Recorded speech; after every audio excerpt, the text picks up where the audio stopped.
प्रकाश के पूर्ण आंतरिक परावर्तन की परिभाषा लिखिए, इसके होने के लिए दो शर्तें बताइए। ये प्रश्न सभी बोर्ड एग्जाम्स में 2 नंबर में पूछे जाते हैं, 2 मार्क्स प्रश्न, ये लघुत्तरीय मात्रा शॉर्ट आंसर में लगभग सभी बोर्ड एग्जाम में। कहाँ के सवाल है? बोर्ड एग्जाम्स में काफी इंपोर्टेंट रूप से ये प्रश्न दिए जाते हैं कि पूर्ण आंतरिक परावर्तन का क्या है, समझाइए, होने की शर्त बताइए। तो इस घटना को हम लोग समझते हैं। इससे पहले आपको थोड़ा सा याद होना चाहिए क्रांतिक कोण। क्या आपको क्रांतिक कोण याद है? अगर क्रांतिक कोण आपको याद है तो पूर्ण आंतरिक परावर्तन को समझना हमारे लिए बड़ा ही आसान होगा। चलिए, नहीं भी याद है तो हम लोग समझते हैं क्रांतिक कोण को। सिंपली हम लोग ये वाला घटना देखते हैं, प्रकाश का अपवर्तन, ये वाला सबसे बाईं तरफ की घटना, कि जब प्रकाश वाटर यानी पानी से निकल करके एयर यानी हवा में जाती है, तो पानी क्या है? सघन माध्यम। पानी है भी सघन माध्यम, और यह हवा क्या है? विरल माध्यम है।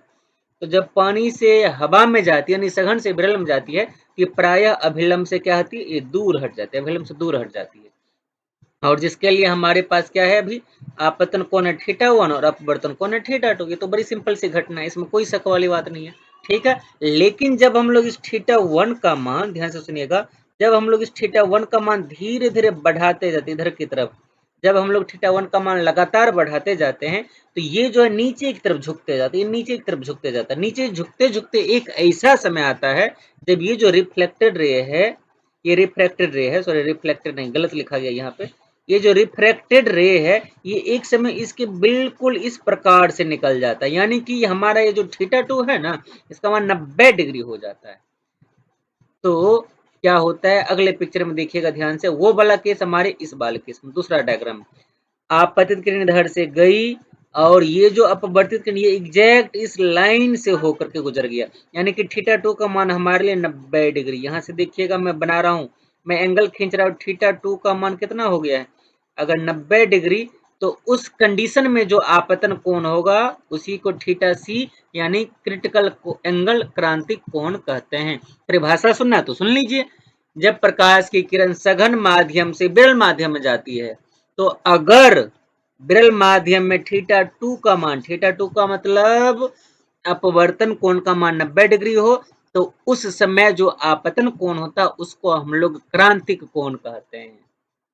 क्लियर बात है? अब उसके आगे की थोड़ी सी घटना है टोटल इंटर रिफ्लेक्शन यानी कि पूर्णांतरिक परावर्तन, वो हमारा तीसरा वाला डायग्राम बतलाता है।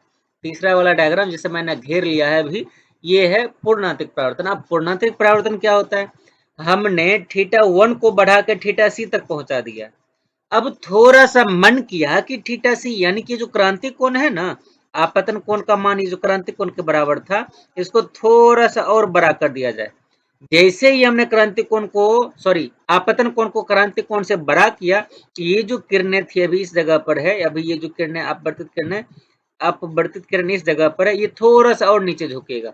अगर ये थोड़ा सा नीचे झुकेगा तो कहाँ जाएगा? जिस माध्यम से चला था वापस उसी माध्यम में लौट गया, यानी कि ये तो अपवर्तन की तरह हो गया बिल्कुल, क्योंकि ये एक माध्यम से दूसरे माध्यम जा करके अपवर्तन होना चाहिए था, लेकिन ये तो परावर्तन की घटना हो रही है, इसलिए तो हम लोग इसको पूर्णांतरिक परावर्तन कहते हैं। यानी कि इसमें हो क्या रहा है? अगर हम थीटा का मान क्रांतिक कोण से बड़ा कर दें, तो ये जो प्रकाश की किरण है इसको जाना चाहिए था दूसरे माध्यम में, लेकिन दूसरे माध्यम में नहीं जाकर के अपने ही माध्यम में वापस लौट आती है।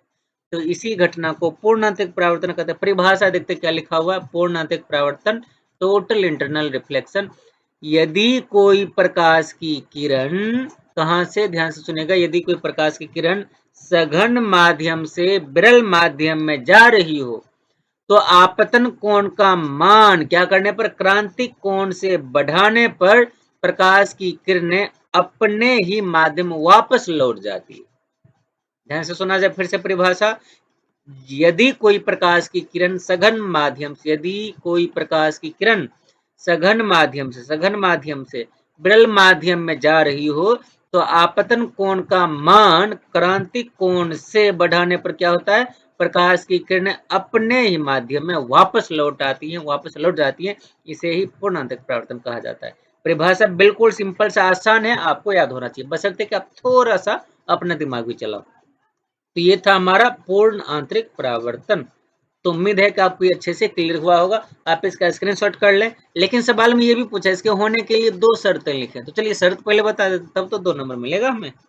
चलिए 2 नंबर लाने के लिए हम लोग इसकी शर्त की बातें करते हैं। पूर्णांतरिक परावर्तन के मुख्यतः 2 शर्त होते हैं। पूर्णांतरिक परावर्तन के 2 शर्त निम्नलिखित हैं। पहला शर्त है कि प्रकाश की किरणें कहाँ से, सघन माध्यम से विरल माध्यम में जाना चाहिए। ध्यान से सुना जाए, पहला शर्त क्या है, पूर्णांतरिक परावर्तन होने के लिए प्रकाश की किरणें सघन माध्यम से कहाँ जानी चाहिए, विरल माध्यम में जानी चाहिए। ठीक है, और दूसरा केस हमारे पास आपतन कोण का मान क्या होना चाहिए, ध्यान से सुना जाए, आपतन कोण का मान, ये तो हम लोग परिभाषा में भी दोनों पॉइंट को डिस्कस कर रहे थे, क्रांतिक कोण से बड़ा होना चाहिए। आपतन कोण का मान क्रांतिक कोण से बड़ी होनी चाहिए। यहाँ से भी देख लीजिए आप, ये वाटर है और ये एयर है, हवा, यानी कि ये माध्यम हो गया हमारे लिए सघन और ये हो गया विरल। यही तो है पहला केस कि प्रकाश की किरणों को सघन से विरल में जाना चाहिए। और दूसरी बात, ये जो θ1 है ये हमारा आपतन कोण है। ये θ1 क्या है, θ1 क्या है, θ1 ग्रेटर देन है θc से, यानी कि आपतन कोण का मान, आपतन कोण का मान क्रांतिक कोण से बड़ी होनी चाहिए। आपतन कोण जो है ये ग्रेटर देन होनी चाहिए क्रांतिक कोण।